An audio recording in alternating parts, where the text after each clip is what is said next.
Thank you for being here today. To tell you a bit about Dubai and where we are today.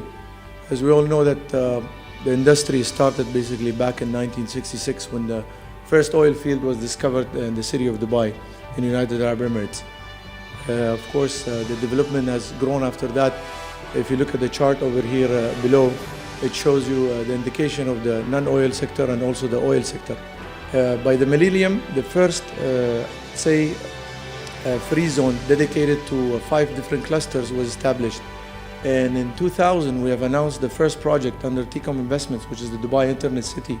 This was the first ICT cluster free zone that ever established in Middle East or North Africa. And this is all was basically defined by the Dubai government to follow the Dubai strategic plan for 2015.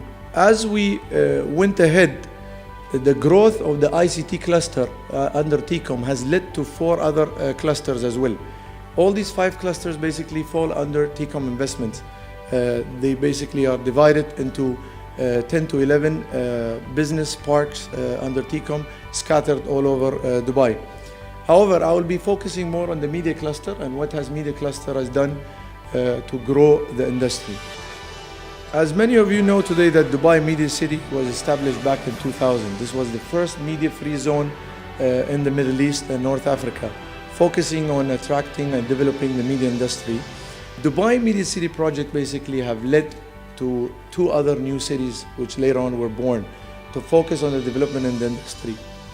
The International Media Production Zone was an idea that came up in 2003, which is operational today, focusing more on the print and media production and packaging. This has been a very successful project. Following that, many of our business partners demanded on further development of the infrastructure to support their logistics industry when it comes to production. So in 2005, we have announced Dubai Studio City, which is operational as well today, focusing more on the media and motion picture production as well. Dubai Studio City project was announced in 2005, as we said, over 22 million square feet of a plot designed basically to focus on the development of the film, TV, radio production and broadcast industries. Dubai Studio City is a home to about 120 TV channels and over 160 production companies in between Media City and Studio City in development and operations. Being in a free zone, it got by itself many benefits. Of course, one of the major benefits are a tax-free zone, so there is no income tax in the free zone, as well as 100% ownership. So if it's a foreign company or it's a local company or any company from any part of the world can operate at 100% ownership. One of our latest projects that recently came into live, which is the sound stages. This is the first, or I would say the largest sound stage developed in UAE, and I would say one of the latest in the Middle East. The current size that we have operation is a 15,000 square feet sound stage, of course designed by a well-known studio designer from Anaheim, California, Bastian Associates. This studio is one of our first projects. However, we have 2 more in pipeline, and we're expecting it to be delivered mid next year, 2013, and end of 2013. Location approval services. So what we did is we played a big role on getting these government departments who today play a big role on giving us this permission or making it easy for us to support the industry. The past, I would say before any time prior to 2005, if you wanted to shoot basically, let's say in front of this hotel, you had to pass through maybe 5 to 7 government departments, versus today you just do it through one government department, or it's not a government, basically it's a department that sits in a Studio City, and we liaison with all others to get you a permit within 72 hours.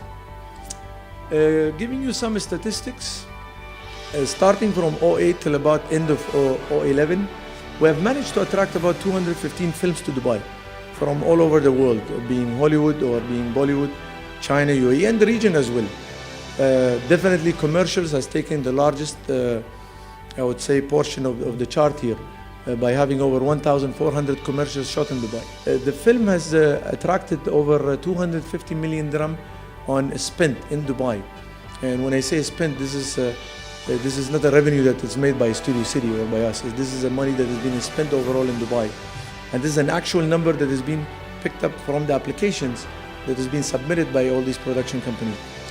Top countries that really used our locations is Bollywood. Of course, they love Dubai as a city. And as well recently, the Hollywood and also the Chinese market. The highest budget, of course, for Dubai was Mission Impossible, which was shot back in 2010. Right after Mission Impossible, we managed to go into discussion with a very large Chinese production, which took place actually early this year. An estimated budget of that movie was about $20 million, which as well was spent in Dubai's market. Challenges and opportunities. We're working on with many private sectors and as well government sectors on managing the cost of productions. In many occasions, we were able to sit with production companies to review their budget, to study their budget and see where are the areas that we can help on reducing it by 10 to 15 to 20% in some cases as well. Human capital and talent. I don't think so we could have an industry unless we develop our local talents. And this is really going to come from you. It's going to come from the production companies, from the producers, directors who are going to come here, teach our citizens, teach our residents in Dubai, get them educated, get them involved, such as Mission Impossible. There was over 150 crew members locally plus from the region who came to Dubai and worked with this international team. Permit approval process, we are working very close with our business partners in the free zone in the past months, and to develop new programs on shortened timeline, even to bring it down from 4 or 5 days to even 1 day. And as well, we're getting a lot of help from the local authorities for future developments, and as well as maybe funding or maybe any type of incentives, being a soft dollar, and as well as added value, which it comes from, I would say, private investors or local traders in Dubai as well. Thank you so much for listening. Thank you.